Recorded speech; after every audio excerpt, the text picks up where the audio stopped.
Shalom. Shabbat shalom. Shabbat shalom. Shalom, shabbat. Happy Bikkrum. Or should I say, Chag Simiyak Bikkrum. Hallelujah.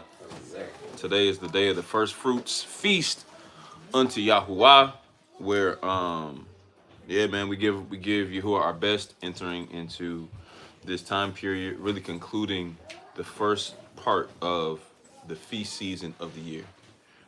Which, I mean, technically it's concluded at Shavuot, but now we're beginning the Omer, right? We're beginning the counting of the 49 days, all right, 7 times 7, the 49 days up until we keep the feast of Shavuot, also known as Pentecost, but really Shavuot. Now, first and foremost, I just want to say all esteem to Yahuah, Toda Abba Yahuah, for blessing us with the ability to gather and to be cognizant of what Yah is, right?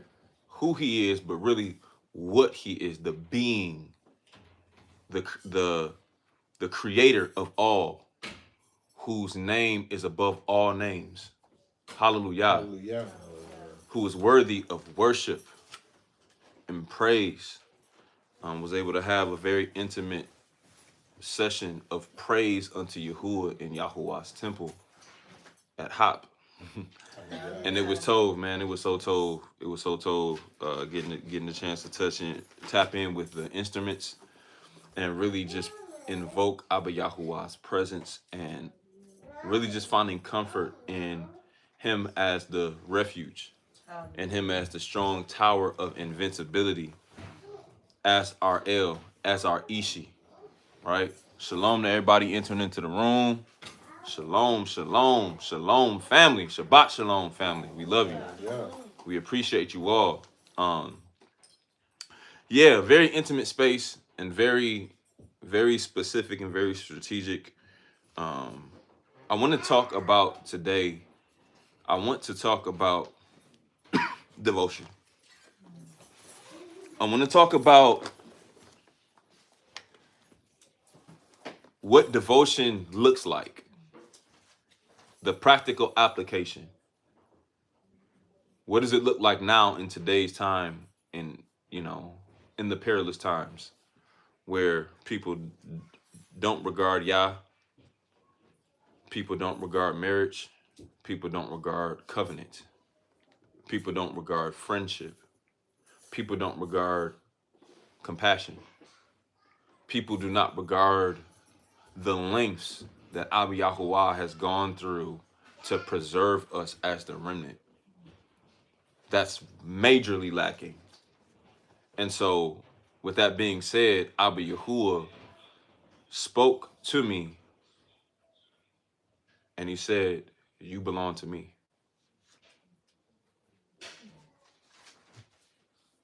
I was thinking like, okay, I've been studying the book of Husha lately and some other stuff, and I'm like, okay, Abba Yahuah, I'm feeling led to just share this. And he like, nah, this is what I want you to do. I want you to tell my people, you belong to me. You belong to me. Yahuah takes possession over you. Hallelujah. You hear what I said? I said, Yahuah has taken possession of you. Hallelujah. You belong to Yah. You still belong to Yah. Hallelujah. It doesn't matter what you've done. It doesn't matter what you have thought. It doesn't matter who has not forgiven you. It doesn't matter even your emotional state. You belong to Yah. Irrevocably. That means that Yahuah has taken possession over you, and that's why no man shall buy you. Hallelujah. Because you belong to Yah. Hallelujah. And that's what the first fruit is really about. It's about him taking possession over you. You belong to him. You are set apart unto him. You're devoted to Yahuah. Hallelujah. Hallelujah. This is the word. This is the first fruit. It's not going to be a super long. It's more of a message that Abba Yahuah is communicating from the Shamaim, is the fact that you belong to him. And he is a jealous El. Right? Only for so long can Yah be played with regarding those who he possesses. Meaning that whatever entity, whatever power is trying to compete with Yah for your devotion and your loyalty, Yah is going to kill them. Yeah, right? No, for real. It's blood. Because the things that are like devotion, Hebraically, is the Hebrew word harem. Het, resh, mem. And it's the idea, watch this. It's the idea of something banned. Right? When a person is banned from going to a job, they can't go to that job. When a person is banned from showing up to a residence, you know, they call that what, a restraining order? You can't show up, because if you show up, what's going to happen? You're going to get arrested. Police going to come. Somebody going to call the police going to come, and it's going to be bad for you, right? So the idea of being devoted to Yah, I know people like, what does this have to do? In the mind of the Hebrew, in the mind of our ancestors, when things were devoted to Abba Yah, it was non-negotiable. Meaning that whoever it was, whatever it was, it is literally set apart from everything else unto Yahuah. But one of two things can happen.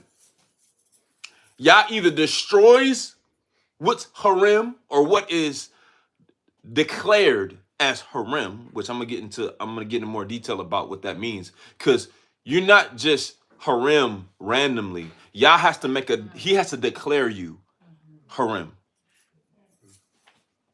Right? And a declaration literally is an account. So what happens is Yah gives you the account of your set apart devotion unto him based off of covenant relationship. Right? So look, Yah has taken ownership over you through Yahusha. Right? The blood of Yahushua HaMashiach is the account of Yah's declaring you harem. It's that. This is why no matter what you have done, no matter what you have experienced, no matter what you have gone through, it does not revoke your devotion unto Abba Yah. So what does that mean? The things and the individuals that are devoted unto Abba Yahuah, regardless of the circumstance, remain devoted unto him. Even if the world seeks to defile you. Even if the wounds and the traumas that you have are used by Hasatan to bring you out of that devotion, it's irrevocable. And this is ultimately why Yah kills Satan in the end. The first beings that go to the lake of fire are the beast and the dragon. And then he throws the false prophet in there too. Why? Because those are entities that seek to cut off your devotion unto Abba Yahuah. And Yah not having it. It's really a love story. Yah will go through the depths, the lengths of killing, annihilating whatever is trying to pull you away from him. Hallelujah. And so this is why the context of harem, the harem, Hebraically, oh man, it's war. It's warfare. It's literally life or death. Y'all know certain people got killed because they tampered with the things that were devoted to Yah? Yes, sir. I'm going to say that again. People got literally like Yah allowed Achan and his entire family to be burned alive at the Battle of Jericho. Because he literally, not only did he tamper with something that was set apart to Yah, but he lied about it. And he caused our ancestors to lose a battle. So what was the judgment? Death. Right? Stone and then being burnt. You got to understand, that's a Darash picture of the lake of fire. for the enemies of Yah that seek to tamper with you. Because above all silver, gold, ornaments, rocks, animals, you know that you as Yahuah's possession are greater to him. Which means he's going to go to greater lengths to protect you. Hallelujah. Hallelujah. And this is the message. This is just what he told me to say. Tell my people, hey, you belong to me. Hallelujah. Thank you. Wow. Shout out to Yahuah. I don't care about the loops. I don't care about the emotional trauma. I don't care about... Look, I care about that stuff, but I don't care about it more than you belonging to me. You still belong to me. You still belong to me. This is what y'all saying. Y'all's like, yo, you still belong to me. Cool. Let them feel that. Let them say all of that. That's what the entire book of Husha is about. It's about a man who was called as a prophet of Abba Yahuah to go into a covenant union with a woman who was a whore, who played the harlot, right? To show a physical picture of how Yah feels with the relationship with Israel, who played the harlot with these other elves, who Yah eventually does what? Destroys, right? And so why is the prophet's name Husha? Because Husha is a variation of Yahusha, salvation. Hallelujah. Hallelujah. Well, really, it's a variation of Yasha, right? But it means, literally, it means the variation of it is it's grammatically, or it's the grammar, it's the enunciation, it's masculine. So Husha literally means he saves, right? He saves. So when you hear the term, or when you say the term Hushana, do you really know what you're saying? You're saying, I belong to Yah. Hallelujah. Yah has saved me. I belong to Yah. He saved. He not in the past, but in the present tense. I am in covenant union relationship with him. Hallelujah. Hallelujah. So there's a deep covenantal tie to Yahuah that takes place during the Feast of First Fruit. And this is ultimately where Yah declares the first fruit, Bikkrum, as Harim. And what does he do? He takes a barley sheaf, right? Right? And he waves it in the air. And it's the first of the crops that have been grown in the beginning of this year, which technically it's only been a couple weeks, right? Since, Abib to now. He takes it and he waves it. And in him waving it, it's really a declaration, a setting apart. Watch this, a harim, a banning unto him of everything that is to follow that entire year. Now, why is this important? It's important because the root idea, somebody say root idea. Root idea. The root idea behind the first fruit really is harim. It's that this thing belongs to Yah, which is why Hamashiach, being the literal first fruit, he's not just a priest that waves the sheaf. He's the literal first fruit. This soul belongs to Yah. And this not only sets the tone of, because a lot of people, like, we simplify it. Like, I know last year we spoke about the first fruit and all that. And, like, we want to get blessed. We want to be blessed financially and all that. But Yah was like, no, man, I want you to look at how you want your relationship to be. What is the tone of our relationship for the rest of this year going to look like? What is it going to look like? Right? Is it going to be devoted to our intimacy? Or is it going to be the destruction of our intimacy? The disregarding of our covenant? Because contrary to popular belief, y'all don't annul covenant. We do. We as man do. We stomp on it. We spit on it. We, based off our emotions, because there's no true loyalty and no true devotion in the heart of man the way that it is in the heart of Yah, we disregard things that Yah always upholds. Yah's the one doing the declaring, right? That's how you know the whole idea of the Declaration of Independence is really falsehood. Because this idea of the harem is the opposite. It's literally the declaration of dependence on Yah. That's the tone of what Yah desires for this first fruit to go forth. Hallelujah. Hallelujah.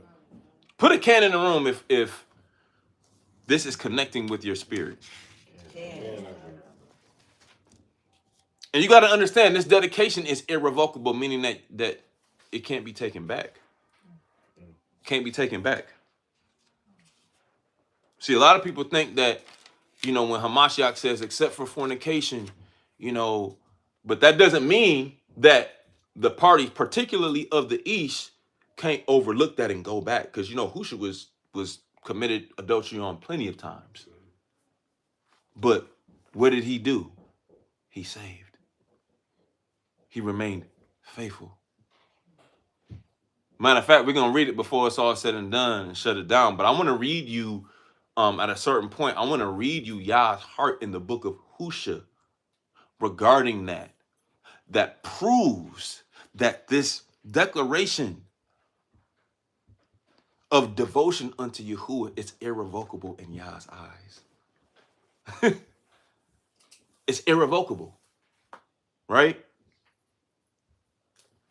Now, it belongs 100% to Yahuah, either by destruction if it's wicked, or being set apart, Kodesh, holy, if it is righteous, right? And so again, the root idea is that it is no longer yours. It belongs entirely to him. So how does this relate to people? We belong entirely unto Yahuah. And this is what the picture of covenant marriage between a man and a woman, this is really what it goes back to, Yah's relationship with his creation man.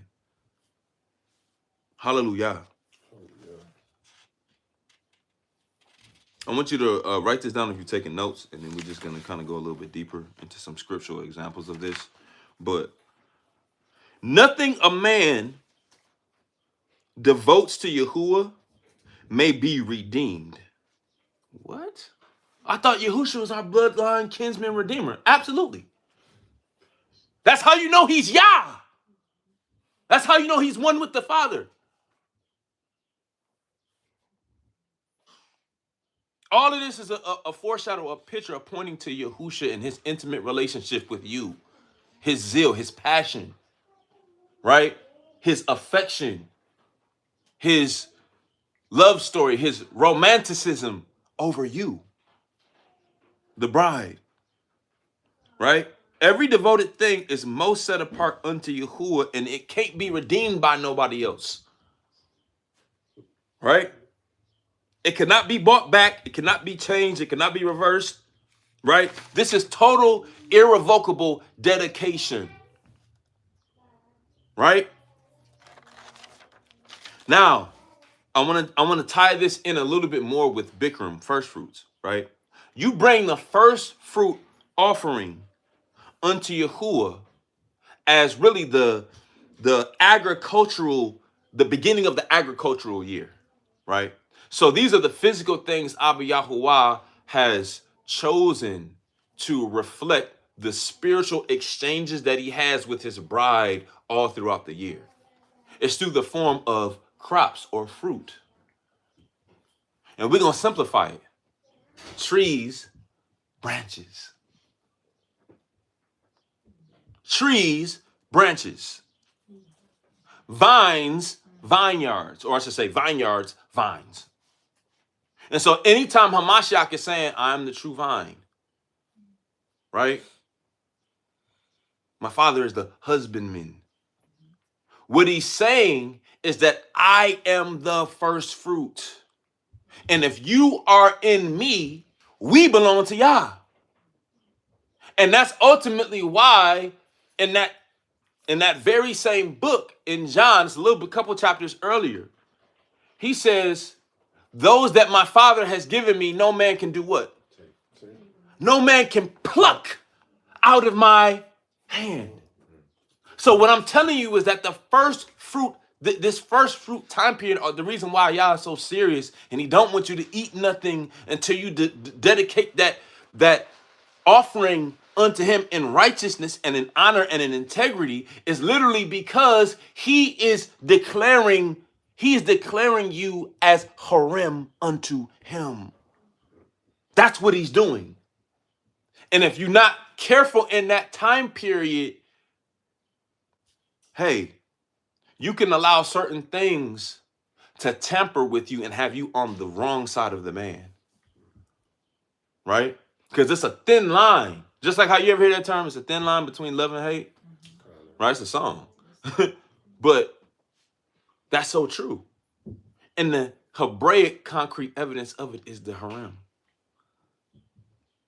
Now, practically, first fruits is a covenant act. And really, in every feast, covenant acts take place. With the Pesach, it's the killing of the lamb, right? In the Feast of Unleavened Bread, it's the eating of the bread for 7 days. In the Bikkrum, in the first fruit, it's the waving of the sheaf, right? So saying this to say, this is an acknowledgement that everything that I have and that I am currently involving my energy in right now is set apart and dedicated unto Yahuah. It doesn't matter what it looks like, right? You bring the first and the best right now unto him. And you don't take anything unto yourself until you offer unto Yahuah what's justly due him. Because again, this is the declaration of the covenant. Oh, and guess what? In Shavuot, it's going to be another declaration of the covenant. That's what your offering is. That's why at every feast you're supposed to bring forth what? An offering. Right? Because the offering represents, again, you being devoted unto him. Your connection. Hallelujah. So look. Go to Deuteronomy 26 real quick. We're only gonna go a couple places, right? Today. And the main place we're gonna be in is Husha. But I want to go to Deuteronomy 26 to just tell you, like, the physical act, just like how we went over this in the Feast of Unleavened Bread, the physical act, oh man, it's the foundation. It's technically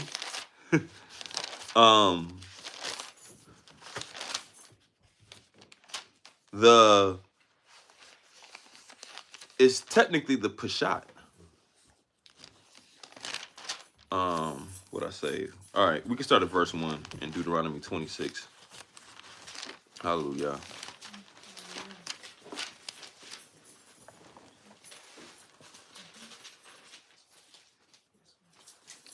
All right, so I'm gonna start reading at verse 1. Which, by the way, in chapter 25, like before we even read what we're about to read in chapter 26, if you read chapter 25, Yahuah is giving us insight to his beef with Amalek. Who is Amalek? Amalek are the Amalekites. They are a nation of people that served Baal and Ashtaroth, basically the devil. And Amalek had a goal in his heart to literally remove the people of Yah from serving Yah to serve him. And so ultimately, Yah made a promise to blot out Amalek's name under the Shamayim, meaning to destroy him, to disintegrate him, I use the term exterminate, right? He's like, oh, I'm finna exterminate Amalek. And again, this proves Yah's zeal. This proves his jealousy, his quanah, Yahuah quanah, right? So look, I'm saying that to say, when we read what we're about to read in 26, this is based off the fact that Yah's like, listen, this is attached to me declaring you as my possession. So I'm starting at verse 1, where it says, and it shall be, when you are come into the land which Yahuah gives you for an inheritance, and possess it, and dwell therein, that you shall take of the first. Somebody say, Rosh. Rush. The first, the head, the beginning, the chief, of all the fruit of the earth, which you shall bring of your land that Yahuah Elohika gives you, and shall put it in a basket, and shall go unto the place which Yahuah Elohika shall choose to place his what? Name there. Name there. And you shall go into who? The priest. The priest. And that shall be in those days, and say unto him, I do what? Profess this day. Hold on. Let me tell you, that's not the word profess. That's really the word declare. Declare, yeah. It's a declaration. It's a public declaration. And by the way, the Hebrew word for declaration is nagad. And it means the giving of an account of something to someone. Hallelujah. Some versions you might see the word published, but the term I like better, based off of the nagad was actually being used here in this verse, it's really a declaration. Hallelujah. I declare this day unto Yahuah Elohika that I am coming to the country which Yahuah swore unto our fathers for to give us. And the priest shall take the basket out of your hand and set it down before the altar of Yahuah Elohika. And you shall speak and say before Yahuah Elohika. And Aramai, ready to perish, was my who? Was my father. And he went down into Mizraim and sojourned there with a few, and became there a nation, great, mighty, and populous. And the Mizraim evil entreated us and afflicted us and laid upon us hard bondage. So what is he doing right now? He's giving you the account of what happened. He's telling you, hey, you have to give the account of what happened. You didn't just stumble into truth. You didn't just stumble into a covenant relationship with Yahuah on this path. There were physical things that happened that Yah did to gain you into his trust, into his bosom, as a safe space, as an ishi, as a strong tower, as a covering. These are the things that we have to have in our mind when we're making these first fruit offerings unto Yahuwah. We're not just giving them money and saying, I'm going to do this for 7 weeks, or I'm going to do this for the rest of the year. No, we're thinking about the actual account of how Yah betrothed us. Hallelujah. Woo! Hallelujah. Hallelujah. What is the account? What is the account? What's the track record? What have you done? Yah? What did you do, Yah? I can tell you, for me, he's done so much. He's done so much that declaring my loyalty unto him in this covenant relationship is the least I can do. Let's start with Yahusha. Before we even get into the physical accounts of what actually happened in your personal life, let's start with Yahusha, which, by the way, that is included in your personal life. Yeah, this is the account. This is the account of how Yah saw you when you were in the place furthest from him and still chose to place his name within you. Hallelujah.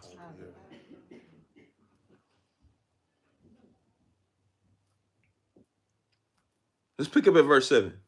And when we cried unto Yahuah Elohai of our fathers, Yahuah did what? He heard our voice. Anybody got an account of that? Yes, sir. Absolutely. Put a can in the room if you have an account where you know for a fact Yah heard your voice. Hallelujah. I can. See, this is the energy Yah want from you entering into first fruits. Hallelujah. Hallelujah. But you know why we don't carry that energy? Because we ain't thinking about the accounts. We thinking about other stuff. We're distracted. We're distracted by our fears. We're distracted by our traumas. We're distracted by our wounds. We're distracted by our discontentment. No. Yah says, come out of the distractions and remember the accounts. Hallelujah. What do you remember? What do you remember?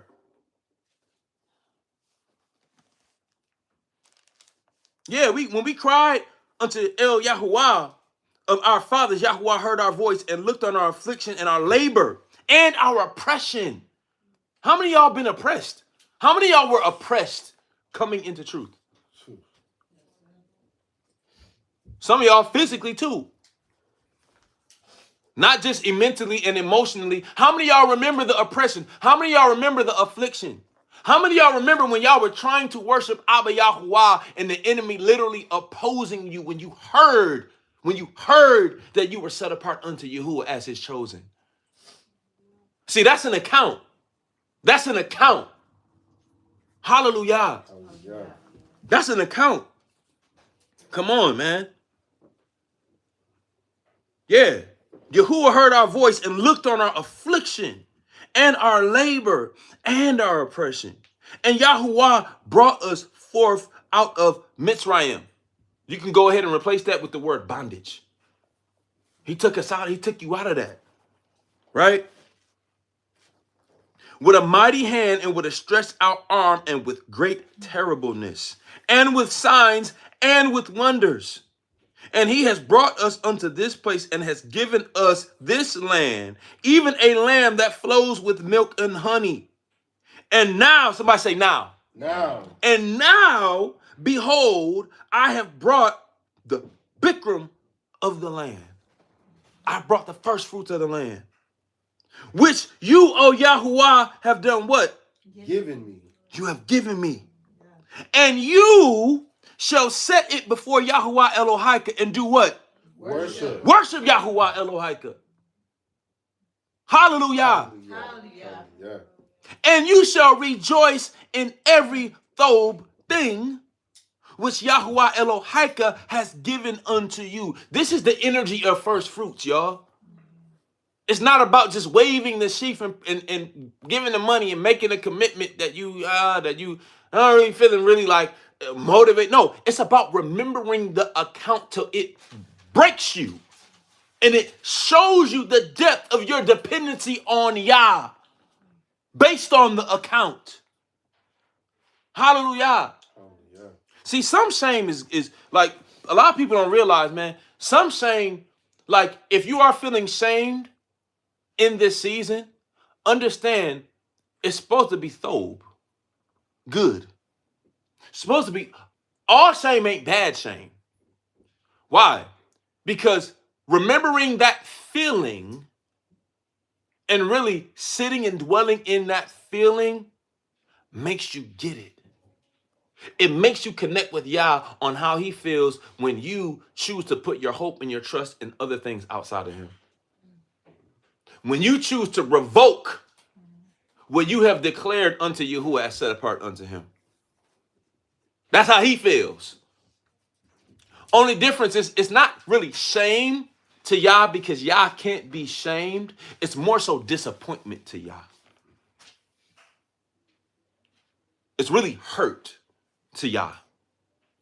Right? So this is why in verse 11 when he says, and you shall rejoice in every good thing which Yahuwah Elohika has given unto you, and unto your house, you and the Levite and the stranger that is among you. What he's saying is that this is the energy of how I want you to view our relationship entering into this year. It's not just about the offering in itself. It's about the relationship. Where is the relationship? Where is it?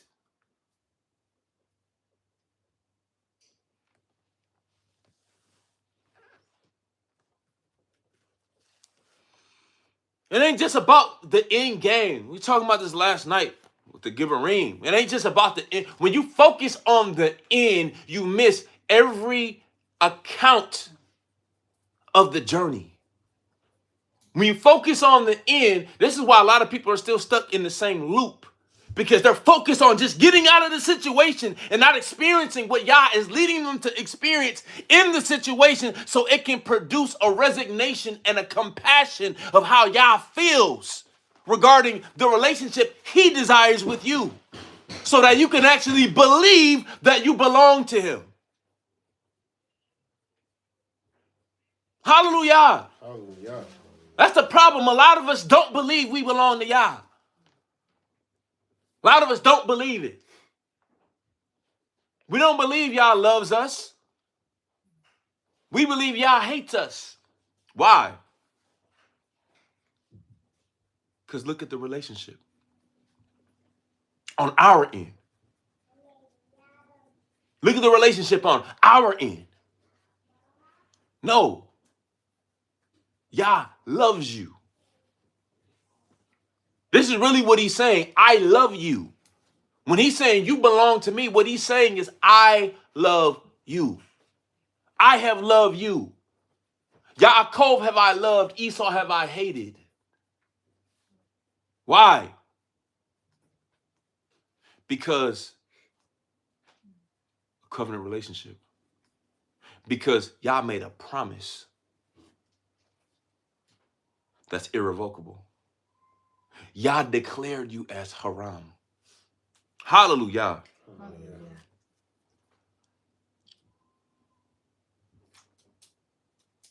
So yeah, you physically bring a first fruit, right? But understand, this is your declaration unto Yah.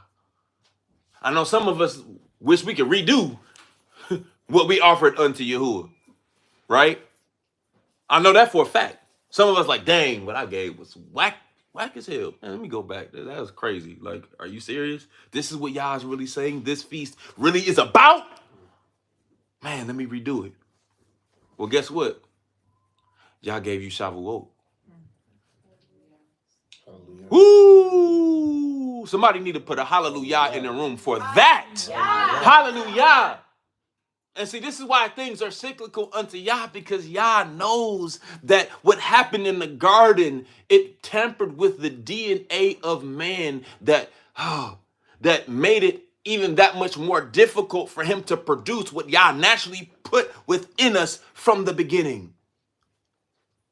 I'm going to say that again. Yah understands and knows and has compassion on us, so he makes things cyclical.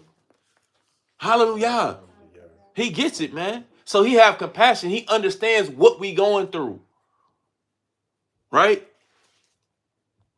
Now, granted, it's not an excuse to just be sloppy and to be like, dang, I was ignorant. So no, you got to learn the lesson.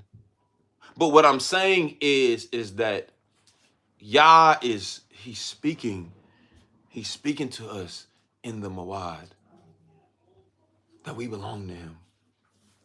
And that nothing can stand in the way of that. And this is how you know people misquote Paul in Romans 8 when he's like, man, knife nor death, angels nor principalities, peril nor sword, right? Nor famine, nor pestilence. He just goes on and on and on, can separate you from what? The love of Yah. Why? Because Yah made a declaration. Yah made a covenant oath. Yah made a promise that is irrevocable. And the evidence of that promise is Yahushua HaMashiach. That righteous blood. The physical, literal first fruit. The physical, literal Bikkrum. He literally presented himself to the Father. Hallelujah. Hallelujah. Wow. Hallelujah. Hallelujah. Come on, man. This is your declaration that Yahuah has saved you. He's Hushana. He saves. Man, I'm in this position and he's still telling me he loved me. Hallelujah.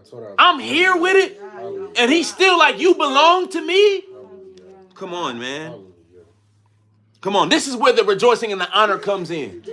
Hallelujah. Hallelujah. Hallelujah. Come on. That's what your first fruit offering is about. Hallelujah. Hallelujah. Hallelujah. It's the renewal of the covenant, the faithfulness Yah has to the covenant. See, this is why it'd be so hard for, I don't want to just say the awakening, but people as a whole to really connect with and resonate with Yahusha, because you can't understand Yahusha without understanding the covenant. Yahusha is the covenant. I'm going to say this again. Yahusha is the physical manifestation of the covenant Abba Yahuah went into with our forefathers. That is what notice how I've been saying what Yah is. The evidence is Yahusha. The evidence is Yahusha. So what you mean by that? I mean, Yahusha prayed to the Father. They're different entities. I mean, they one spirit. You missed the point. You looking at the end result, not the experience along the way. You're looking at the end game, right? Which I'm not saying the end game doesn't have its place, because it does. But what I'm saying is the experience. Shalom. The experience is what Abba Yahuah is trying to snap together in you and allowing you to go through these things and still telling you, hey, I loved you. I love you. You belong to me. There's no separation, right? I'm going to take the name of Baal out of your mouth, and you're going to call me Ishi. Hallelujah. Hallelujah. People think that's just talking about Lord and JC. No, it's so much deeper than that. It's the emotional connection Abba Yahuah is restoring. Hallelujah. Hallelujah. But it's rooted in him declaring you as Haram. Or Harim, I should say. Hallelujah. So,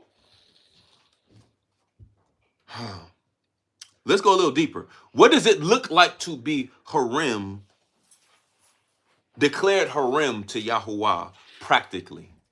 What does it look like in the the Gregorian Babylonian 2025 calendar? Now, in today's time period, what does that look like? All right. One, it's broken down into sections.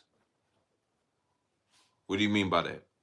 What I mean is that it doesn't just look like it. Like, I can't just give you a sentence or a picture of one person. I can't just go to one place in the script and be like, this is what being devoted Harim as a man other than Yahusha. I can't really do that. But what I can do is I can give you sections of how we because you are a soul, right? You are a entity or an extension of Yahuwah's energy, and your consciousness dwells within a soul, right? You live in a body, right? And Yah's Ruach, breath, right, is ultimately what connects you to the eternal existence of Yah. I know I just said a lot. I hope I don't confuse nobody, but yeah, like you literally, you are a soul. That's what your being is comprised of, right? Nefesh. That's what you are.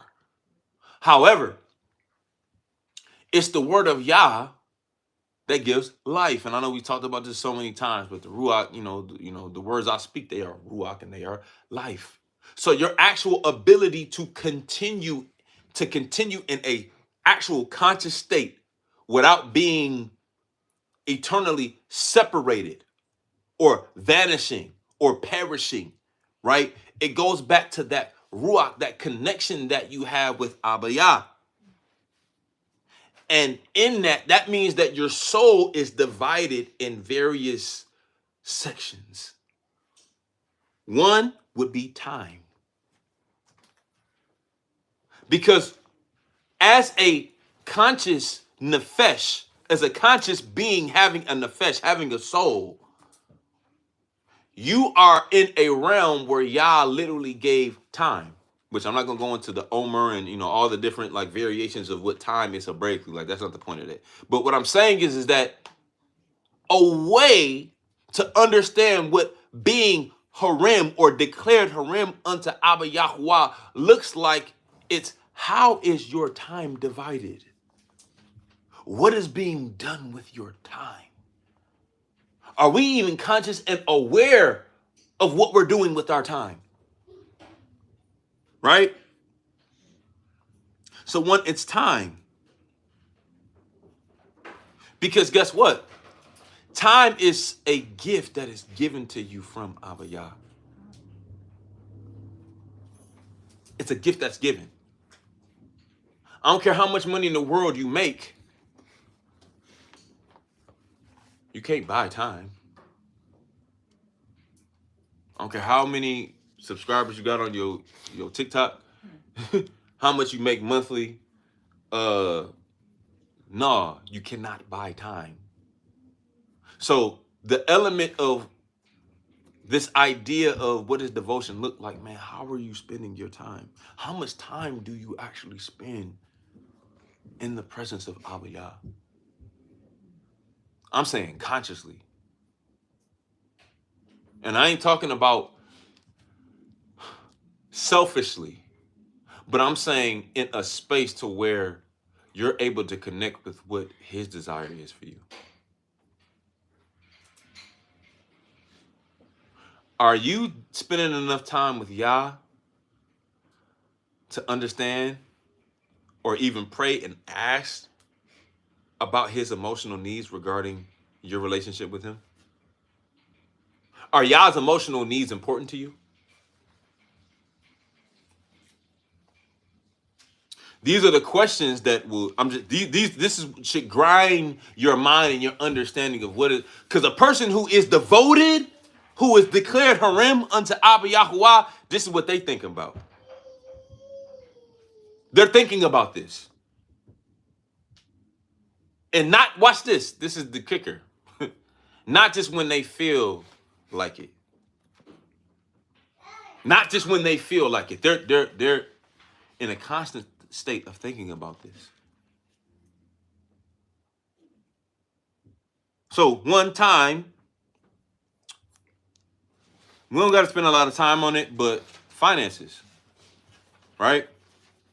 Finances play a key role because next to time, the things that our soul longs after ultimately is rooted in our understanding or our stewardship of finances.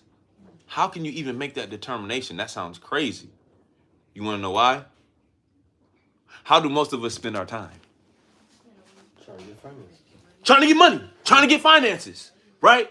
So by default, let's just put it out there. By default, that is something that Yah wants you to give to him. Hallelujah. Hallelujah. I know a lot of the awakening and people that just got a problem with, the actual Torah and the way Yah set things up. I know a lot of people have a problem with that, but I'm just going to call a spade a spade. It matters to Yah. Because it goes back to that aspect of time that don't nobody want to talk about. Facts. Yeah. You work in that job, and that job is what they call it 9 to 5. You spend probably more time at that job than you do anywhere else. And watch this. Even if you don't work a 9 to 5, I'm independent, man. I'm my own boss. Well, you spend the majority of your time creating content. Same thing. You just don't have to answer to an actual physical boss in the physical realm, but your boss is your Instagram page. Your boss is your YouTube page. Your boss is whatever social media platform your boss is the studio. Your boss is, you feel me? It's Amazon Prime. That's, come on. The person that's, I'm telling you, declared as harem unto Abba Yahuah is in line with Abba Yahuah's name. And again, this is not me, because Yah doesn't tell you anywhere in the script, unless it's an elevated command like the young rich ruler got in Matthew 19. Unless it's a situation like that, Yah not telling you to give every single thing to him in that. How much does he want? 10%. He wants 10%. And he wants you to give him offerings during the set apart Mawad, where guess what? Yah actually meets with you to give you more instruction about the preservation of your life. Hallelujah. Oh, and watch this. And the strengthening of the covenant, the relationship he has with you. That's why he wants it. Yah don't need your money. Yah does not need your money. Come on. Yah needs your commitment. He needs to understand that the loyalty that he has expressed in the person of Yahushua HaMashiach is not in vain concerning you.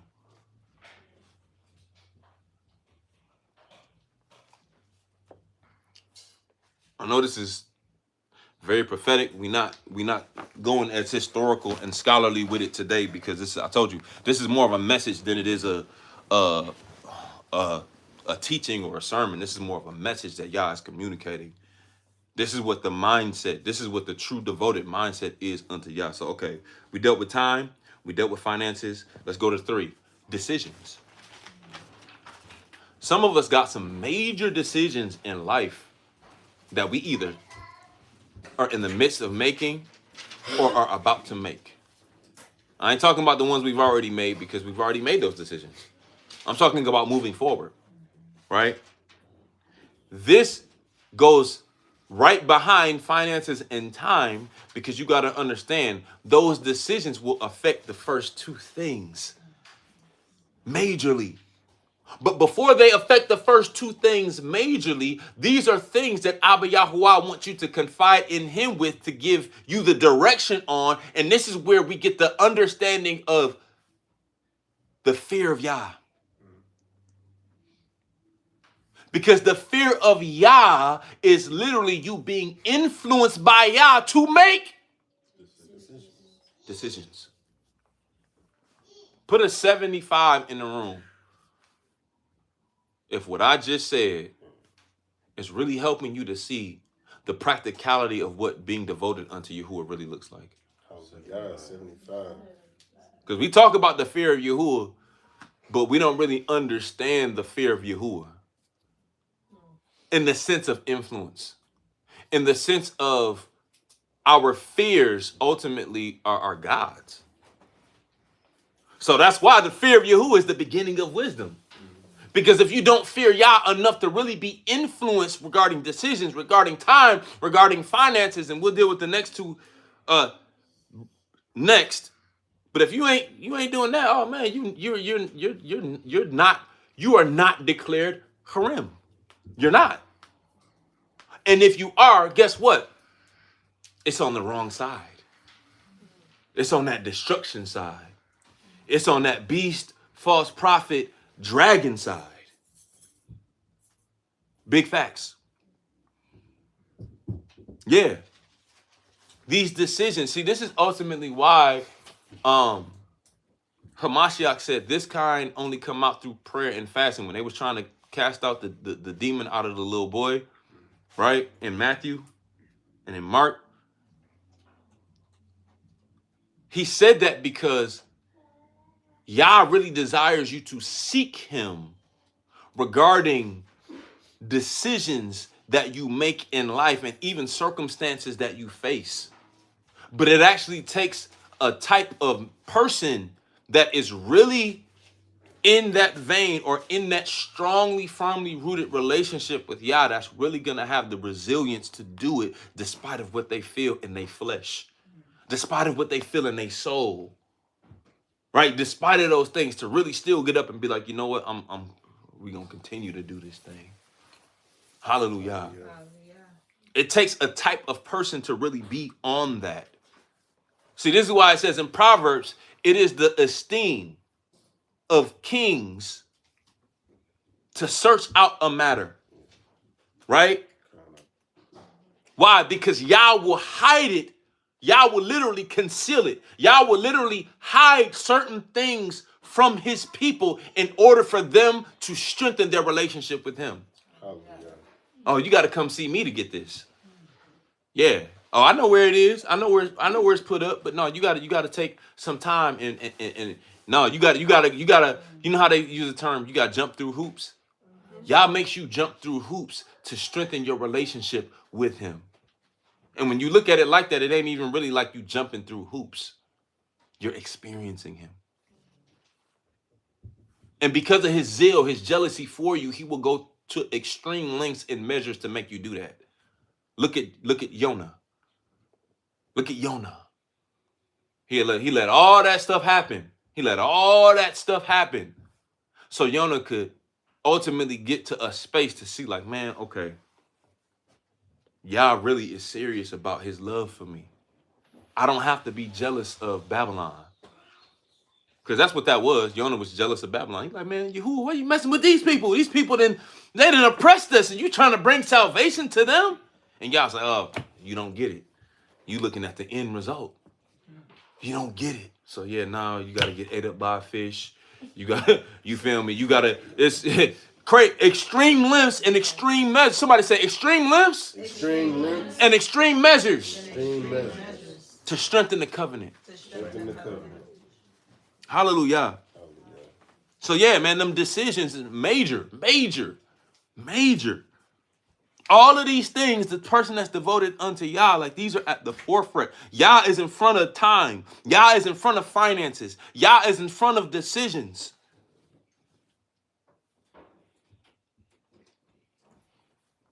The next one, priorities. What is a priority?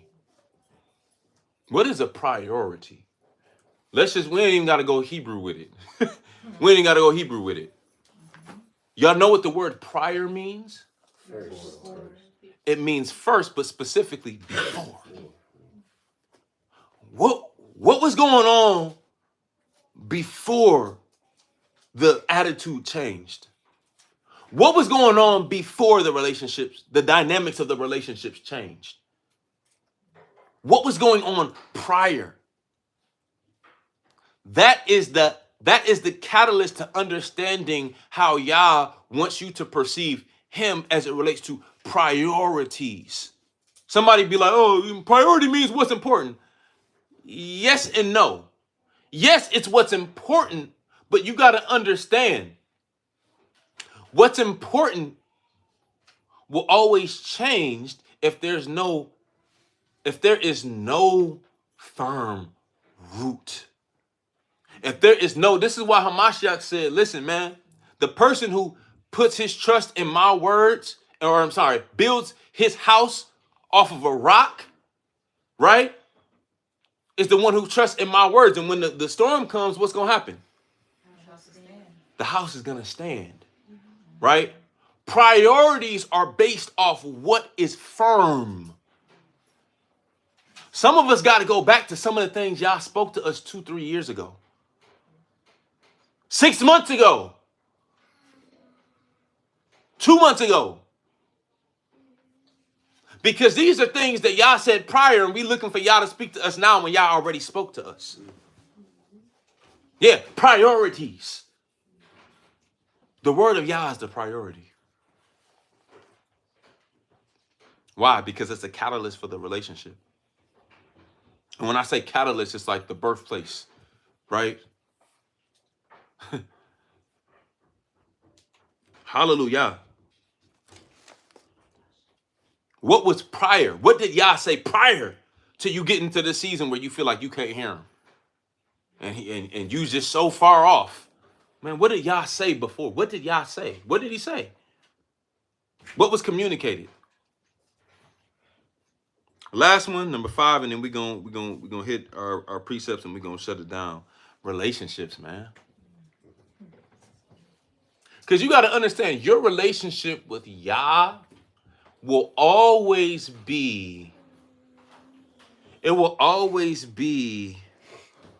monitored and I'll say judged by your relationship with others.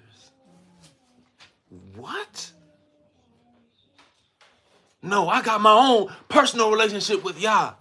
It don't matter with other people. Let every man be a liar and Yah be the truth. I don't need no relationship with people. Man, you wounded. No, you have deeply rooted wounds and traumas with people. And guess what? Do you think that that's Yah's will for that to be the case? No, sir. Absolutely not. So no, Yah looks at your relationship. This is why Hamashiach goes so hard in Matthew 5. We just read it, right?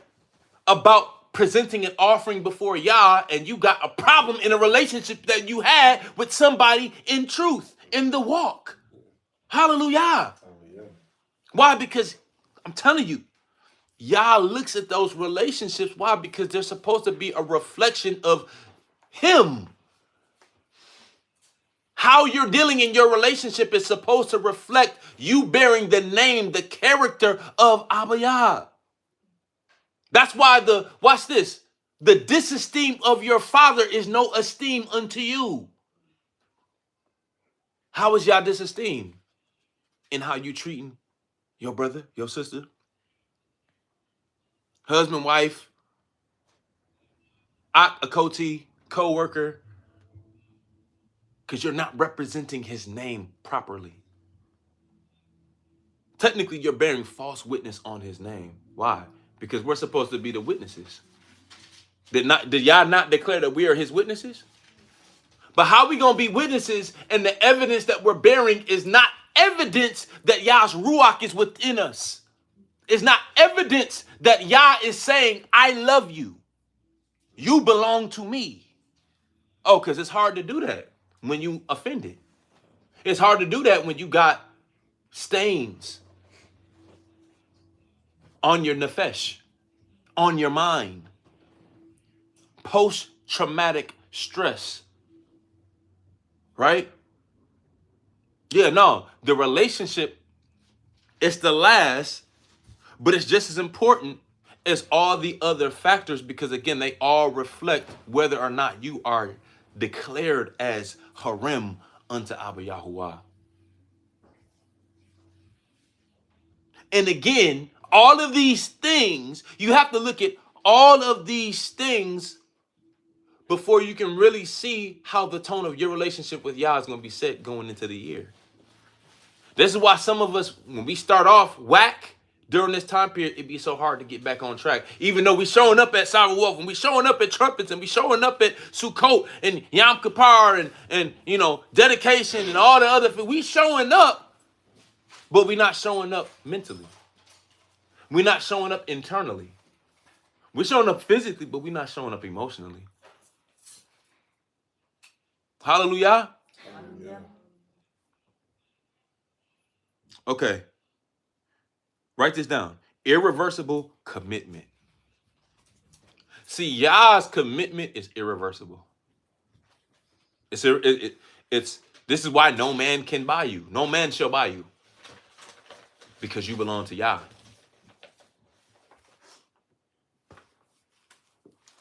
This literally means that Yah has made a declaration that he's not taking back what was given unto him. He ain't taking it back. Which means that you got to have the same mindset when it comes to your understanding of the 5 things that we just went over. No matter what, man, I'm not taking it back. I'm not.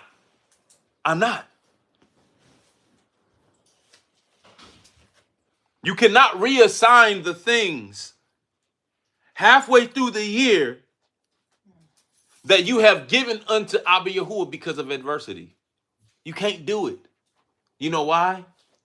Because you had people who went through way harder things than you and they did not give up.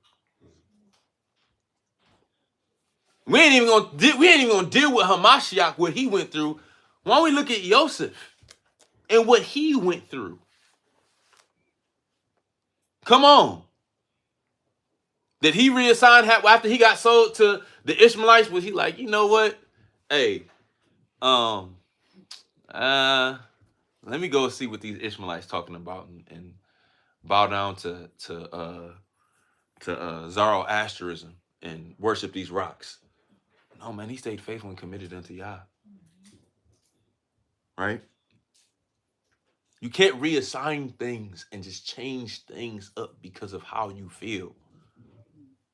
Now, granted, I'm not saying that your feelings are irrelevant Because clearly, Yah gave us feelings and the emotional component of what we have for a reason.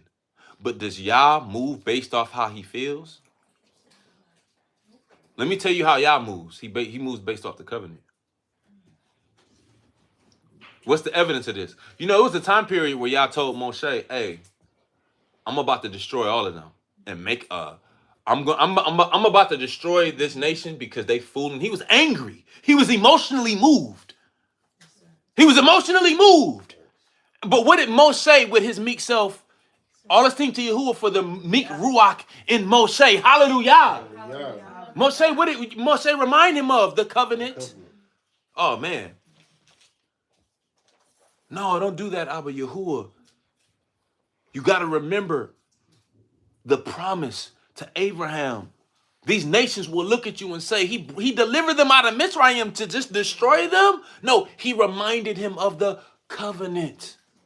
And this is why no matter what people try to say about Moshe, he didn't enter into the land. Well, guess what? Moshe reminded Yah of the covenant. Hallelujah. Hallelujah. Hallelujah. Hallelujah. These are examples of being declared as harem unto Yahuah. Right?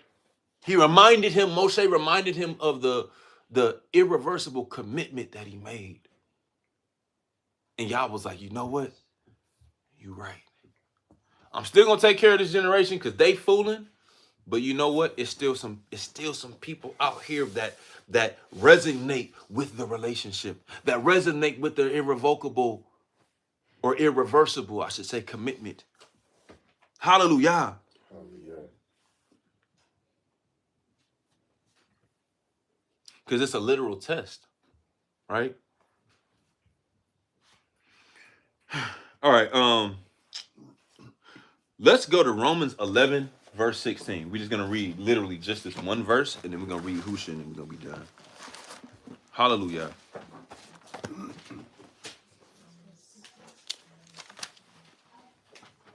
Romans 11, 16. Hallelujah. All esteem to Yahuah. Hallelujah. Man, this is so good. Woo, woo, woo. So look.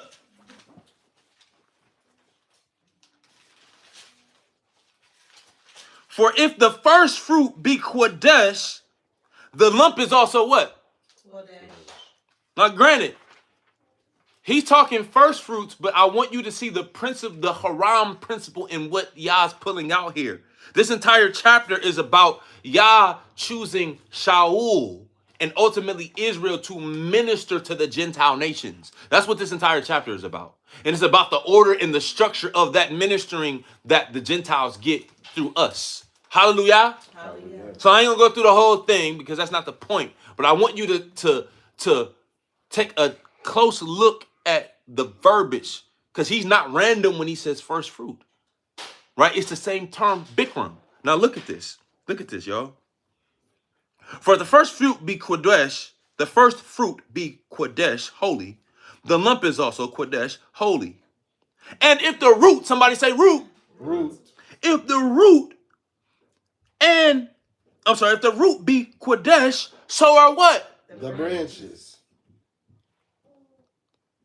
This is Yah calling us righteous because of Yahusha. Hallelujah.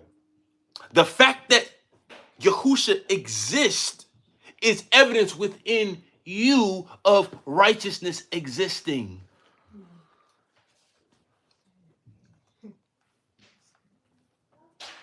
See, this is why when we talking about first fruit, nobody really thinks deep about the connection between the feast of first fruit and the branches. But do you know to wave a sheaf is a literal branch off of a tree. Hallelujah. Hallelujah. And the tree goes back to represent the tree of life. Yah's Ruach, Yahusha. Hallelujah, who is the main branch that we are branches of. So I'm going to read this again with that understanding. For if the first fruit, Hamashiach, be Kodesh, the lump is also Kodesh. Who is the lump? Yes. We are the lump. Come on. We are the lump. Why? Because we are branches of Yahushua.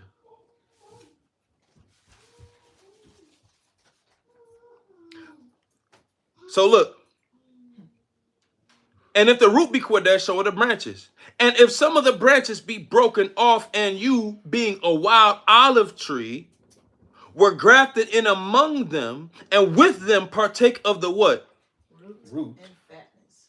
The root and the fatness of the olive tree. Boast not against what?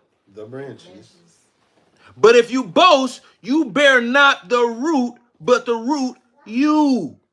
So he's literally saying that us being the branches or the lump, we are connected to the root.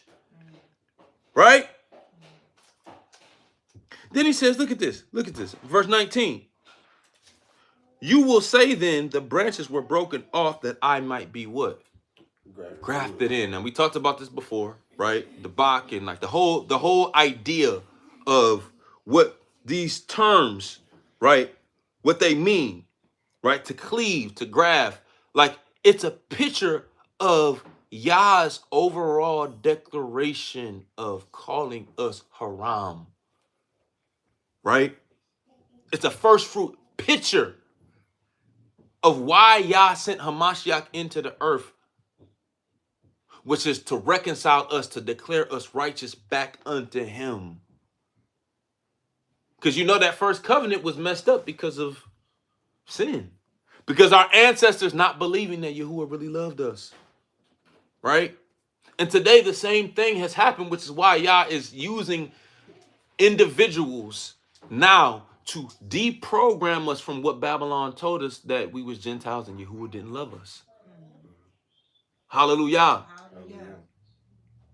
And I know this is going to sound crazy to some, campers and different weird people who just have weird doctrine, but Yah's telling the grafted in branches he loved them too. Hallelujah. Hallelujah. It's just we just make the clarification that he loved us first. And that in him loving them, we are like, they can't overlook us in the order of love because it all matters unto Yah. Hallelujah. Yeah. Somebody say NWO. NWO. New World Order, baby. Hallelujah. Yeah. That's what it is. That's what it is. Right? So look, man. I only wanted to use that to show you like Shaul's revelation regarding the lump and the branch. Like it literally deals with us being declared as Harim unto Abba Yahuah in the first fruit offering. Right? Now, the last place I want to go to is Hosea chapter 2. Right? And I already explained, Hosea, he saves, right? That's literally what it means. He saves. Talking about Yahuah. But I want you to go to Hosea chapter 2. And I want to man,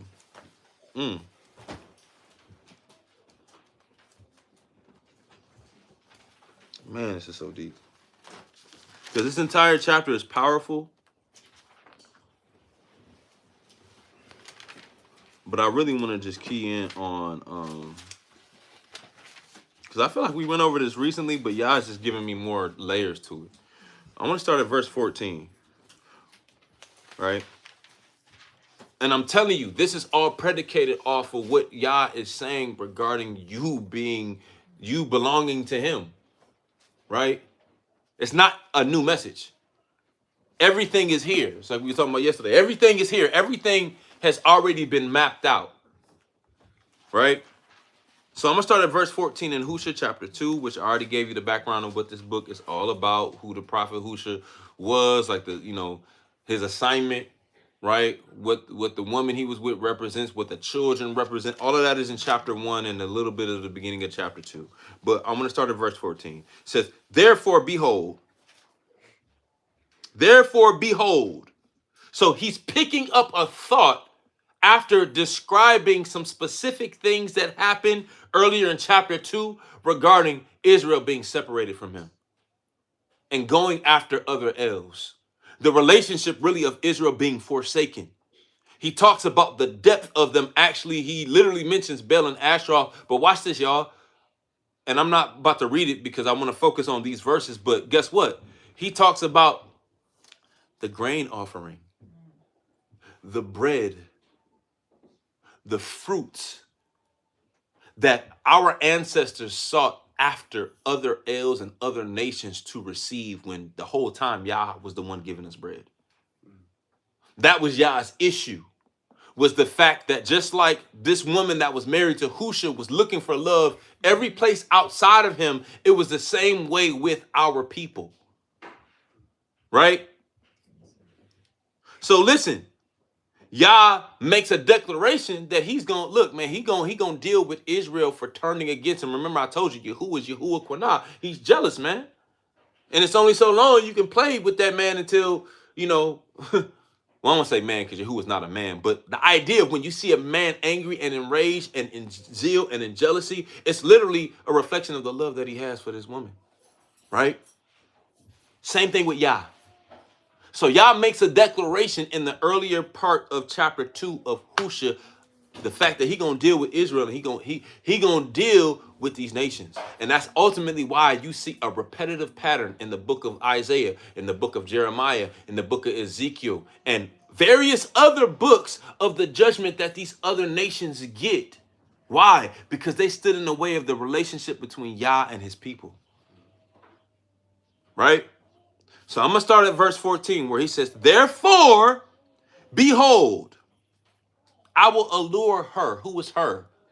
The remnant. Us. I will allure her and bring her into the wilderness, the midbar, and will speak comfortably to her. In the midst of all of what he just said, he switches, he changes it, and he says, well, hold on. I'm about to speak comfortably to her.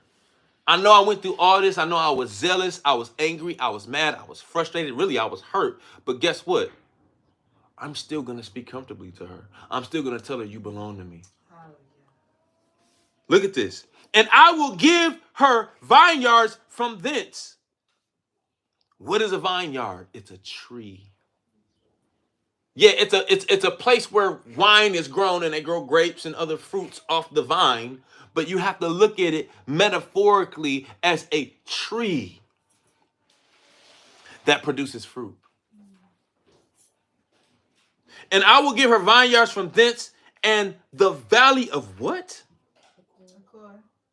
What is the valley of Achor? The valley of Achor is the same valley. Watch this, y'all. When you go back to Husha or the book of Yahusha, chapter 7, that's the same valley that Achan got burnt up in because he intermeddled, or he literally got in the way of items, particularly gold, that was set under the ban that was declared haram unto Abba Yah. I hope y'all can see the connection.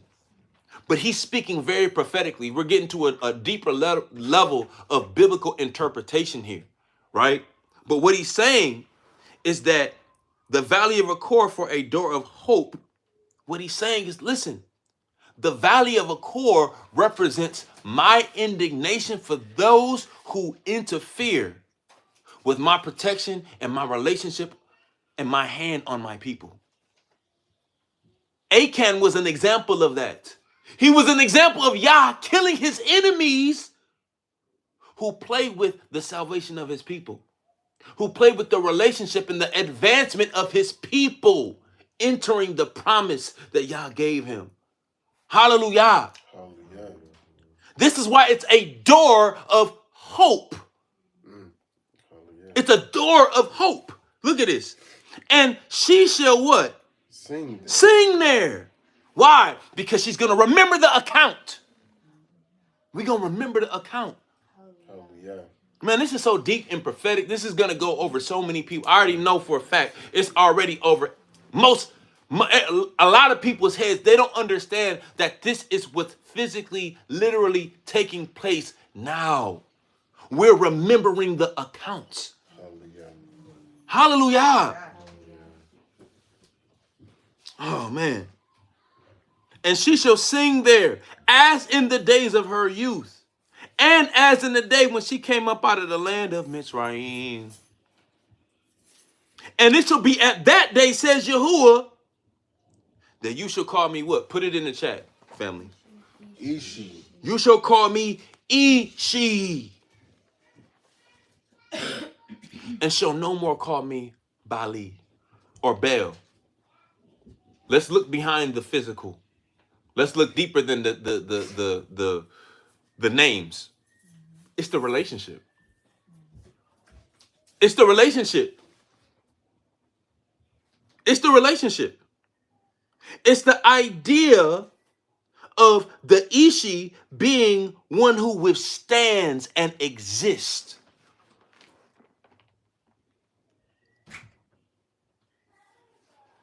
Oh man, this is so deep. This word Ishi literally means man proven with character, and a woman, watch this, completing a man. What he's saying is that in this space of her being in the wilderness, not only am I going to speak comfortably to her and I'm going to get her to remember the account, oh man, I'm going to complete the covenant that I spoke from the beginning. And this is the marriage feast of the Lamb that we read about in Revelation chapter 19. For I will take away the names of Balaam out of her mouth, and they shall no more be remembered by their name. And in that day I will cut a covenant for them with the beasts of the field and with the fowls of heaven and with the creeping things of the ground. And I will break the bow and the sword and the battle out of the earth and will make them to lie down safely. And I will betroth you unto me. How long? Forever. This is the renewed covenant. This is the renewed covenant.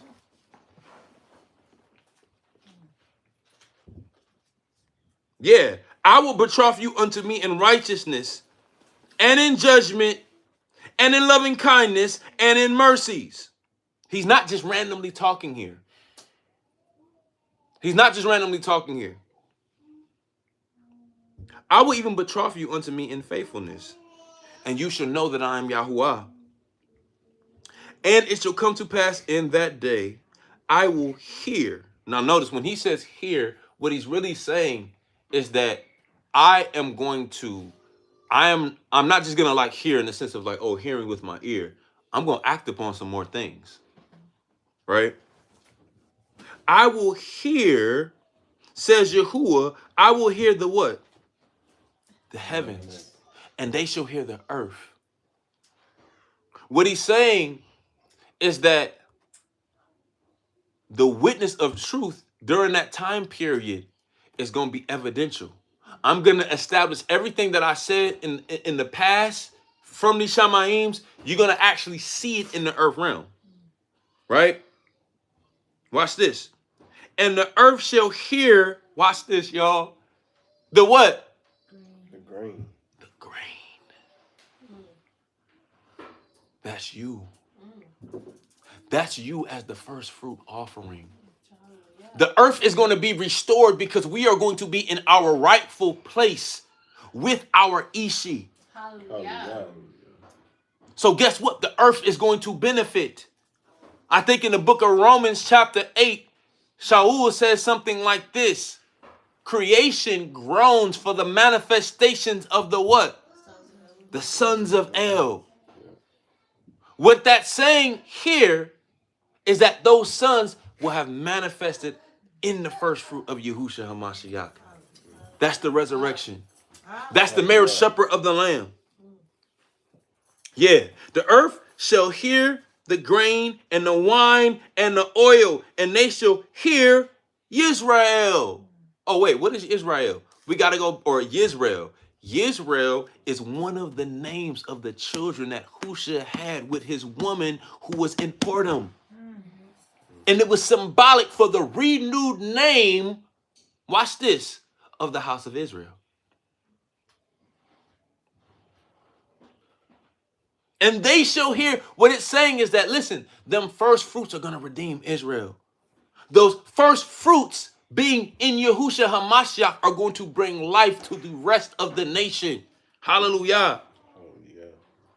And I will sow her unto me in the earth. And I will have mercy upon her that had not obtained mercy. And I will say to them which were not my people, you are what? My people. You belong to me. Hallelujah. You still belong to me. Hallelujah. Hallelujah. You still belong to me. You are declared as Harim unto me. You are my people. And they shall say, you are my Elohim. This is the first fruits, y'all. The first fruits is really a wedding.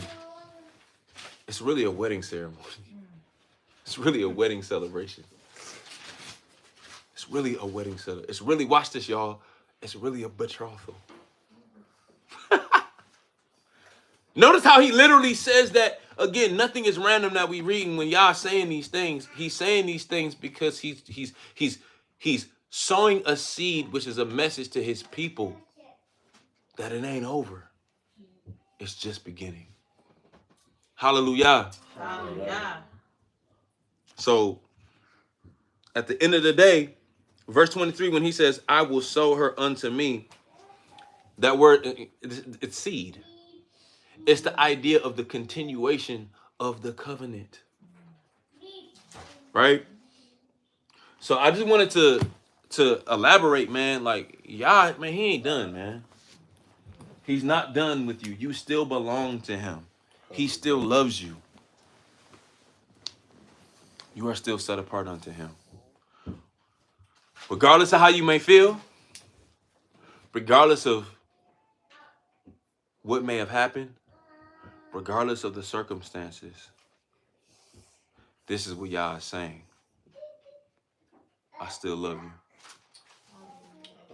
Hallelujah. Hallelujah. Hallelujah. Hallelujah. Hallelujah. Yahuah. All esteem to Yahuah.